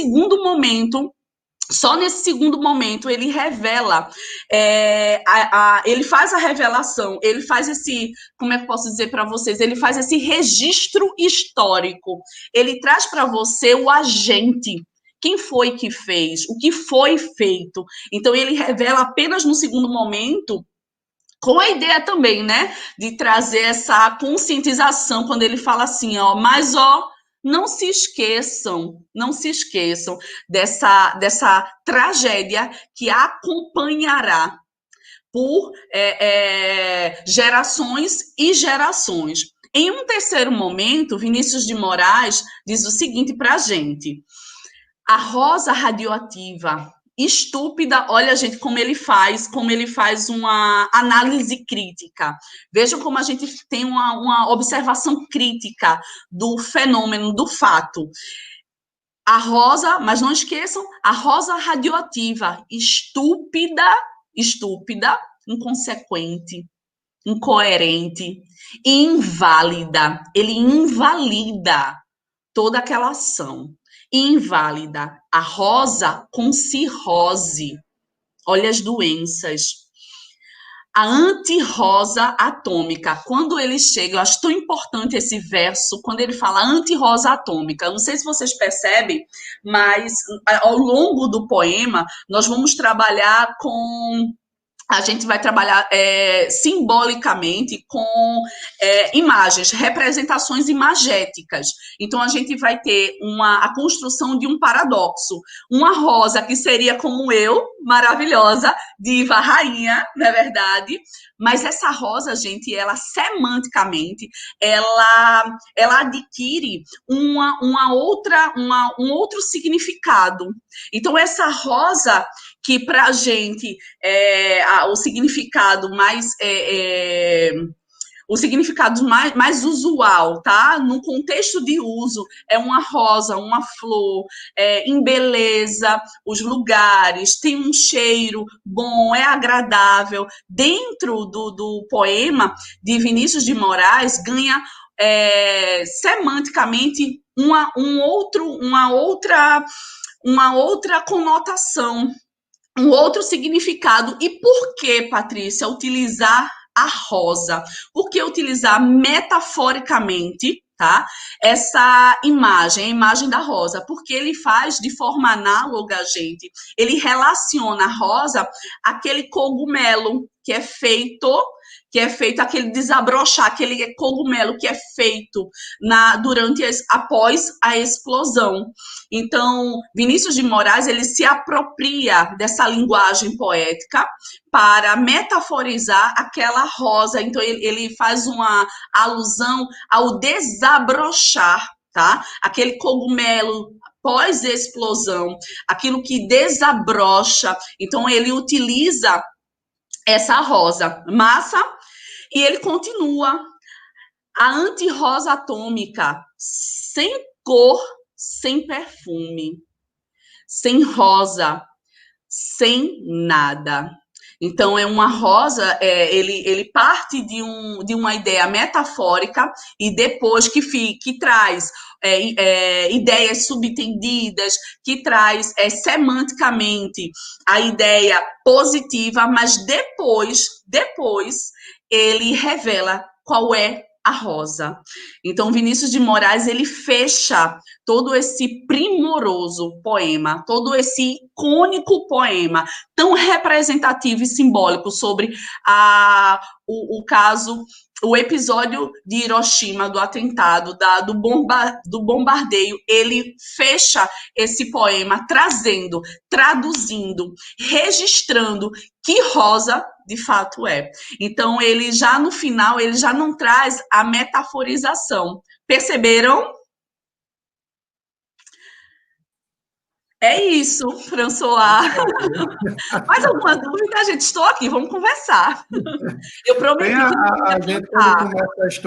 quando a gente começa a estudar literatura no IFRN, eu que fui aluno da velha e boa Edfern, logo no início das aulas de literatura, a gente tem um trechinho que diz assim: se todos os livros de história fossem queimados, a literatura conseguiria resgatar um grande percentual da história, na verdade. E quando você coloca aí com muita propriedade essa história que Vinícius de Moraes ele escreve depois do episódio da bomba, né? Pouco depois, mas que só viria a ser musicalizada posteriormente por Gerson Conrad.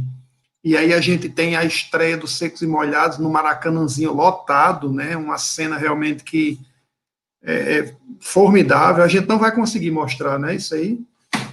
A gente não vai conseguir porque a gente está tendo um probleminha técnico, mas vocês que estão em casa... Eu canto. Por favor, vocês vão pegar... você vai cantar, né? Você vai pegar o YouTube e vai colocar lá A Rosa de Hiroshima, Secos e Molhados. Tem outros cantores que fazem também, mas essa apresentação específica do Maracanãzinho é realmente a grande apresentação, que inclusive, na minha forma de avaliar, ali foi quem, sabe, catapultou o próprio Ney Matogrosso para um novo patamar.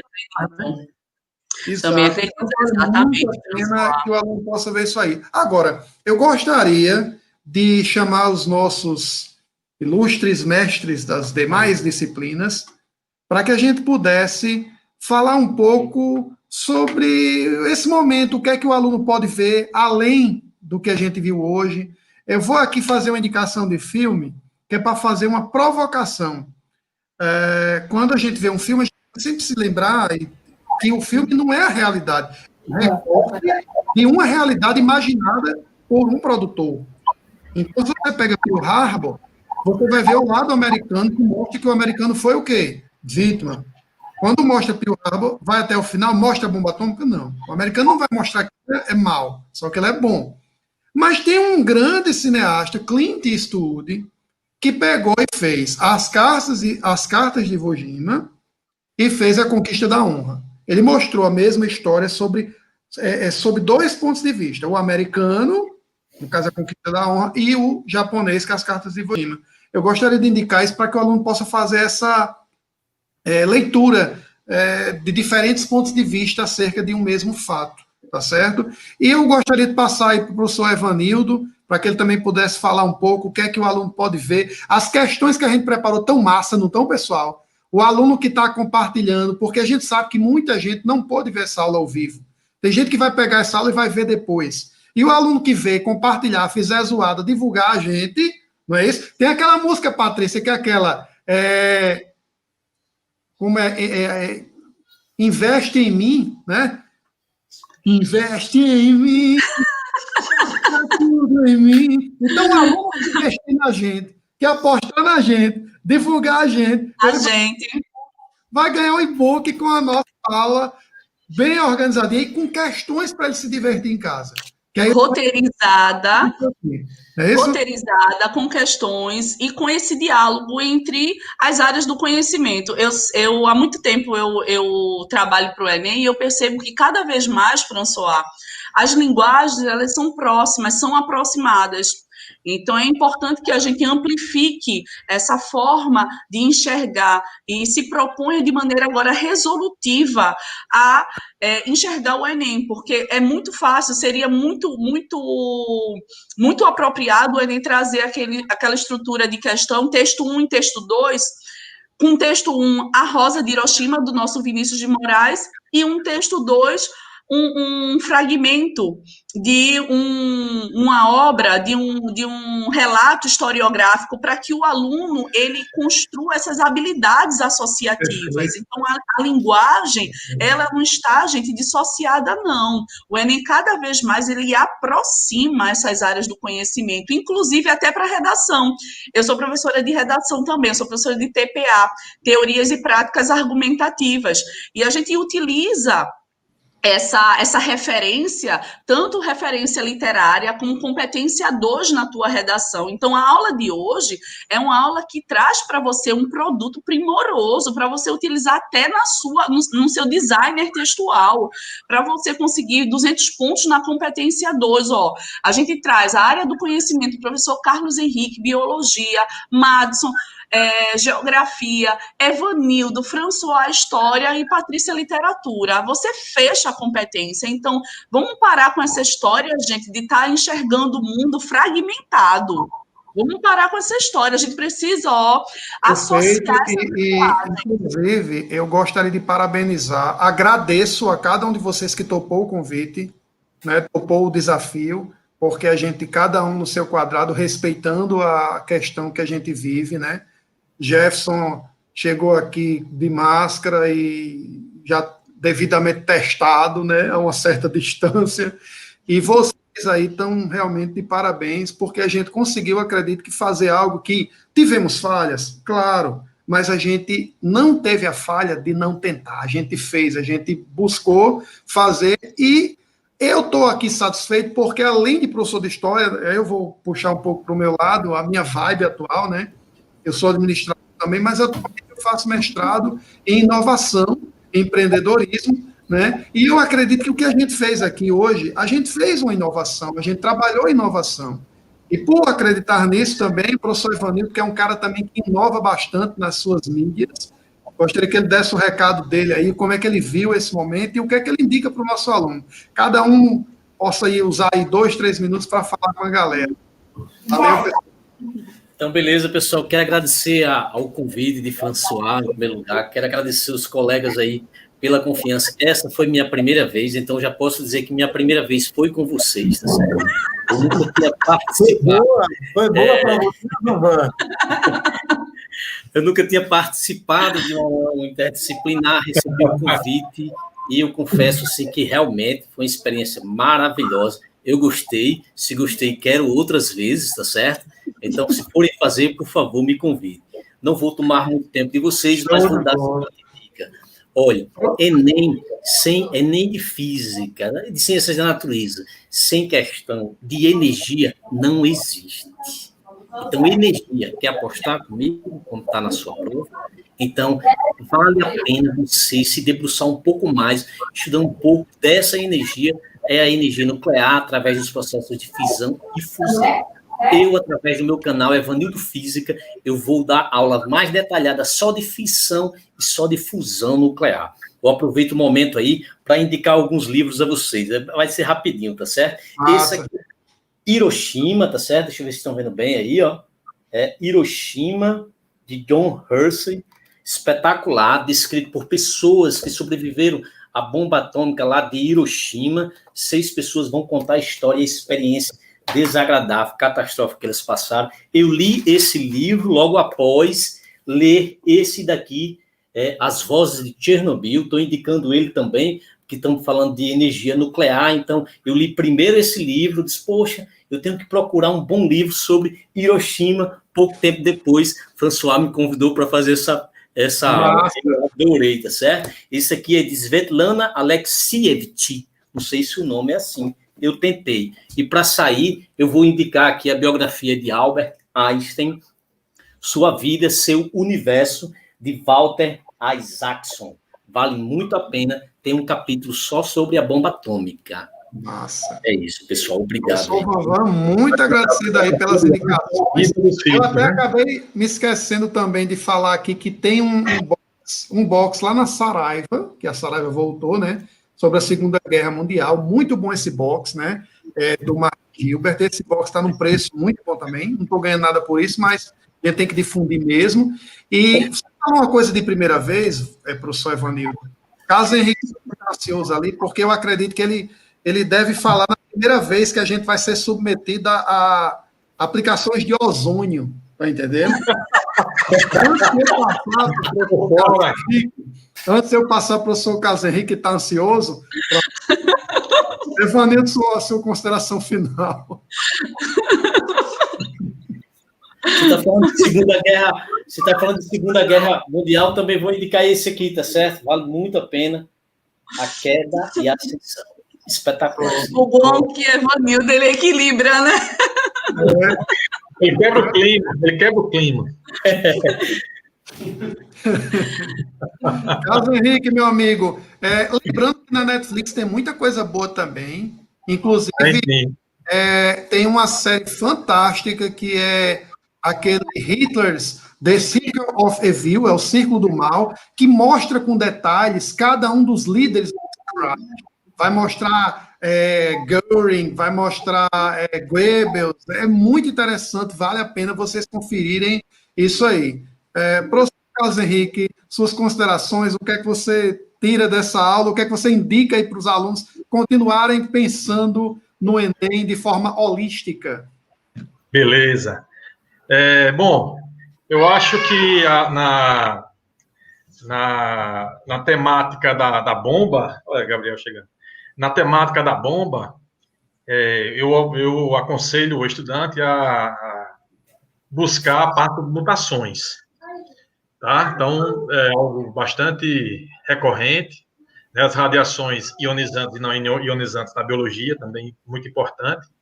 E eu quero deixar um documentário, esse não é muito falado, que é de 2006. Já um pouco mais antigo, tá? E o nome meio estranho, que é O Pica-Pau Russo. Vocês já ouviram falar? Que ele é um documentário que fala... Falando em ozônio, o cara vem de cá um negócio de pica-pau, chega a me assustar. Tem até os óculos aqui. Aí, dentro da biologia, porque ela é contada por um sobrevivente. Então, ele tem sequelas da bomba. Tá? Então, a partir dessa temática de mutações, ele conta a história, inclusive é vencedor de prêmios e tudo. Tá? Então, no e-book tem uma questão que fala sobre isso, certo? Peço que vocês observem bastante, que é do Enem, acho que 2011 ou 2013, algo assim, não lembro o ano. Tá? E eu fico por aqui, agradeço a todos e a todas aí pela presença. E até a próxima, hein? Já é minha segunda vez, hein? Casen já está mais experiente, né? Tá rodado. Agora, uma coisa que é interessante, a gente Madison me conhece, Madison aqui me conhece. Isso, conhece. E você é um cara que também tem experiência aí no futebol também, grande goleiro, impedindo eu de fazer meus golzinhos sempre, né? Mas é interessante a gente falar, Evanildo ficou tranquilo aí também com a primeira vez dele, porque quando a gente pensa em primeira vez, há um perigo da gente, opa, olha aí a gatinha, há um perigo da gente falhar na primeira vez, né? E Van, ele conseguiu na primeira vez já dar conta do recado, isso é muito bom. Obrigado. Os filhos, né, do professor Carlos Henrique, né? Pessoal, eu queria agradecer ao pessoal do projeto IF, no qual o professor Van é coordenador, projeto belíssimo que a gente tem feito aí, de uma certa forma, mais de 100 aulas já aí à disposição, colegas de várias áreas, o projeto Ligadíssimos no Enem, coordenado pelo professor Jorge, né? O projeto IF Enem Currais Novos, coordenado pelo professor Jonaldo.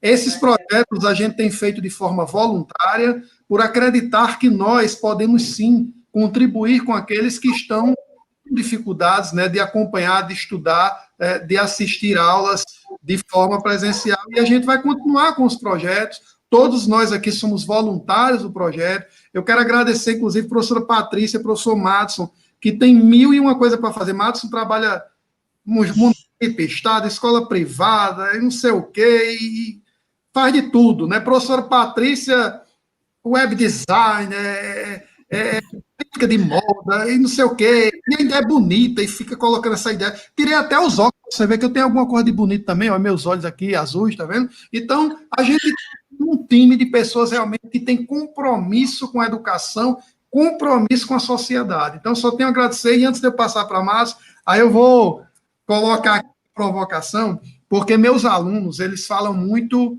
quando a gente fala de nazismo, o campo de concentração, os nazistas mataram pra caramba. E aí eu vou dizer uma coisa que talvez tenha gente que ache ruim, mas o comunismo matou mais, viu, pessoal? E o comunismo, para você ser perseguido por ele, não era simplesmente você ser judeu, negro, homossexual. Bastava você pensar diferente. E eu vou dar um livro aqui que é muito bom. Vou até dizer uma expressão que a gente usa no cursinho, é fuderoso, né? Eu dei aula no cursinho há muito tempo, eu tinha esses costume de falar assim, né? Não, hoje eu sou todo acadêmico, né? E aqui é Arquipélago Gulag. Aí você tem aqui coisas terríveis. Olha aí, Van também. Então, vale a pena, porque a gente tem que perceber que nós temos que refutar todo e qualquer regime totalitário, seja de esquerda, seja de direita. Não há totalitarismo bom. Não há totalitarismo que vai fazer o bem à humanidade. Ele só vai fazer o bem a quem ele interessa. Professor Madison, mais uma vez, obrigado, agradecido aí pela presença. Eu fiquei muito feliz em convidá-lo e vou revelar aqui, inclusive, que uma das razões que fez com que eu lhe convidasse é porque eu tenho que pegar alguém que esteja mais gordo, mais acabado do que eu, entendeu? Eu me senti melhor. E você teve esse papel também, entendeu, professor? Então, muito obrigado. Mas, brincadeiras à parte, você deu um verdadeiro show e a gente conta com você também para que a gente possa fazer lá na frente mais um aulão interdisciplinado. Vamos para suas considerações finais. Como eu sou convidado, eu até pensei, mas é melhor ficar calado, né? É a primeira vez, vai que o convite não repete. Eu não pago o seu cachê, viu? Então, eu vou ficar calado. Olha, brincadeiras à parte, quem agradece sou eu que agradeço participar. Conheço Carlos, François, Evanildo, a gente já trabalhou junto em outra escola. Patrícia conheci agora no projeto, não é? 4 professores do IF e eu metido aqui de gaiato. Para mim foi bom também, viu, Van? Gostei. Ótimo. Mas a minha primeira vez foi com o Carlos Henrique. Olha, vou fazer o seguinte, agora a gente não pode ficar com uma dívida aqui, e essa dívida tem que ser paga, a gente tem que apresentar e agradecer ao nosso produtor, Jefferson Rocha, que vai vir aqui nesse momento aparecer, ele não gosta muito de aparecer, não, e eu vou sair para que Jefferson apareça e possa também fazer suas considerações. Valeu, Jefferson. Valeu, obrigado, meu amigo. Obrigado a vocês também, foi muito bom. Muito obrigado. Obrigado, Jefferson. E a aula da gente é tão pau, é tão fuderosa que Jefferson aparece com a máscara do Capitão América, que surge no contexto da porra da guerra. Tem coisa... Melhor do que os trajes de rua. que os quadrinhos, eles são fundamentais para você entender a história. A questão do Capitão América, o Superman, pessoal, ele foi criado na década de 30 para fazer com que o povo americano saísse daquele clima de depressão, de tristeza, de dificuldades. Então, a ideia é o quê? Cores da bandeira americana, mostrando que o americano vai passar por cima dos problemas e das dificuldades. Mas só para fechar a aula, sabe o que foi que o americano esqueceu e só veio depois? De inventar a onda da criptonita. Por quê? Porque o Superman também tem pontos frágeis. Só que, historicamente, os americanos esquecem da criptonita. E é por isso que foram atacados em Pearl Harbor. Eles jamais imaginavam que pudessem ser atacados no Havaí. Os marinheiros queriam ir para Pearl Harbor porque lá era só surf, só coisa boa, não tinha estresse. E deu no que deu. No 11 de setembro de 2001, os americanos achavam que não ia acontecer nada. Nunca. Eles chegaram a ter notícias que aconteceria algo, e eles disseram, não. E aí, a criptonita, ela tem que ser lembrada, não é só pelos Estados Unidos, não. É por todos nós. Você que está fazendo o Enem, você não pode, de forma alguma, incorrer no erro de achar que não consegue. Não dá, é muito difícil. Tem muita gente. Tinha muita gente quando eu fiz o concurso para entrar no IF. Eu competi com 1.000 pessoas. Tinha muita gente querendo namorar com minha mulher. Ela não me diz, não, mas eu acredito que ela era bem bonita. Mas foi eu que consegui. Era, François? Bom, era. Não, ela é. Se eu disser, era. Ela é linda e maravilhosa. Então, o que acontece? Também tem muita gente me querendo, viu, Matos? Não vai com essa, não. E a ideia é que tudo que é bom é concorrido, meu amigo. Você tem que correr atrás. Agora, tem um cuidado com um detalhe. Tem o outro extremo. Tem aquele aluno que acha que já sabe de tudo, é autossuficiente, é aquele que acha que não pode aprender. A gente tem até colegas em meios assim. Tudo o cara sabe. Pessoal, se você, caro aluno, se você está num lugar que não tem nada a aprender, todo mundo não sabe de nada, só você sabe, você está no lugar errado, viu?